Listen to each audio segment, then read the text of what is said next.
السلام علیکم ګرانو پښتنو ملګرو، امید لرم تاسو ټول به ښه روغ او جوړ یاستئ. ګرانو ملګرو، نن په دغه ویډیو کې تاسو درښیم تاسو څرنګه د خپل عکس سټیکر جوړ کړئ. یعنې دغه تاسو به وینئ دا ما سټیکر جوړ کړي دي د خپل عکس، یو دا دی، دغه ده او دغه ده. نو نن په دغه ویډیو کې دغه درښیم تاسو څرنګه د خپل عکس سټیکر جوړ کړئ. اسانه طریقه ده، یو اپلیکیشن ده هغه به ډاونلوډ کوو. وورډ اپلیکیشن ده، هغه چې ډاونلوډ کړو نو موږ د بل چا د عکس، د خپل عکس، د هر عکس موږ یو سټیکر جوړولی شو. اول به تاسو درښیم چې سټیکر د څه شی. سټیکر به دلته مثال تاسو دا کتلی وي، دغو ته سټیکر ویل کیږي. دا کوم مخان چې جوړ وي دغو ته سټیکر ویل کیږي. او دلته چې ولاړ شو دا کوم چې تاسو جوړ کړي دي دا بیا ستا خپل سټیکر دی. دغه ته چې ولاړ سي ما سټیکر راځي او دغه ته چې ولاړ سي ما سټیکر راځي. صحیح ده. دلته به اوس موږ څرنګه خپل سټیکر جوړ کړو، د هغه لپاره به موږ ځو اول خپل پلی سټور ته، او پلی سټور کې به یو اپلیکیشن ده چې نوم یې ده واتساپ سټیکر. واتساپ سټیکر به ورته ولیکئ.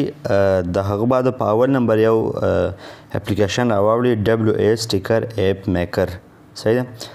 دا به اپلیکیشن تاسو انسټال کړئ. نوی اپلیکیشن ده ځکه زه ریویو پې کوم. تقریبا خالي 10,000 نفرو ډاونلوډ کړی ده. ښه اپلیکیشن ده، مثال زبردست اپلیکیشن ده. تاسو یې هم انسټال کړئ او دا کوم سټیکر چې د هغه تاسو هم جوړولی سئ. اپلیکیشن به انسټال کړئ او کله چې اپلیکیشن اوپن کړئ دلته به تاسو دا راوړئ. کریټ مطلب ما دا جوړ کړي دي، 3 سټیکر ما جوړ کړي دي. زه اوس نور څرنګه جوړ کړم دا تاسو درښیم. د هغه لپاره به تاسو ولاړ سئ د پلس نشان ته، او دلته 2 اپشن راځي، یو د کیپچر او یو د سلیکټ ایمیج. کیپچر مطلب چې اوس نوی عکس واخله، او سلیکټ ایمیج مطلب له ګیلري چې یو عکس خوښ یو عکس انتخاب کړه. د هغه لپاره موږ ولاړ شو خپل ګیلري ته. ګیلري بعد موږ دلته ولاړ شو خپل یو عکس به راواخلو. مثال زه دغه عکس راخم، زه اوس دغه عکس سټیکر جوړوم. ما مخکې مې پرې جوړ کړی و یو. دلته تاسو خپل نوم راچولی سئ. زه به دا نوم واچوم. صحیح شو. د هغه بعد اوس مثال موږ څرنګه جوړ کړو، عکس خلاص شو. دغه د لاس اپشن چې ده کټ یور سټیکر وید ا فینګر، یعنې خپل سټیکر چې ده هغه د خپلې په ګوتې له مدد سره یې پرې کړه، یعنې په ګوته باندې یې پرې کړه. صحیح ده. اوس موږ څرنګه په دغسې کلیک کړو، دلته به مثال کوم حصه چې ته غواړې د خپل سټیکر هغه راباندې به تاسو ګوته تیره کړئ او خپل کوم سټیکر چې ده هغه به منتخب کړئ. صحیح. دا اوس مثال زه تاسو ویډیو جوړوم، نو په ویډیو کې اسانه نه ده، سم نه جوړیږي.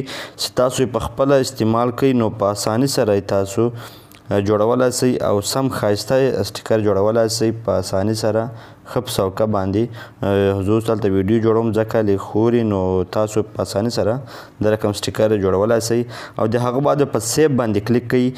نو کله چې په سیف باندې کلیک کړئ دلته به ستاسو سټیکر چې کوم ده هغه به سیف سي. صحیح. اوس به تاسو وایئ چې دا څرنګه مثال موږ په یوټیوب هغه کې ولیږو څه بولیږي. واتساپ کې به داسې لیږئ، کله چې په دغه سټیکر تاسو کلیک کړئ شیر باندې ایډ مور سټیکر مینیمم 3. صحیح ده. نو دلته به تاسو ولاړ سئ خپل واتساپ ته. واتساپ ته به ولاړ سئ نو تاسو واتساپ په دا رقم خلاص وي. دلته به تاسو په میسج کلیک کړئ او دا کوم سټیکر اپشن چې ده دا تاسو به وینئ، دا د سټیکر اپشن لیکلی ده، دا مخ چې جوړ ده په دغه باندې به تاسو کلیک کړئ او دلته به اول د تاسو وال چې کوم ده هغه به داسې راسي. صحیح ده. داسې به راسي. اوس څرنګه موږ خپل سټیکر پیدا کړو، خپل سټیکر تاسو دا 3 نشان وینئ، دلته دغه باندې به تاسو کلیک وکړئ. صحیح ده. دغه باندې تاسو کلیک وکړئ، د تاسو کوم سټیکر چې دي هغه به دلته راواوړي. صحیح ده.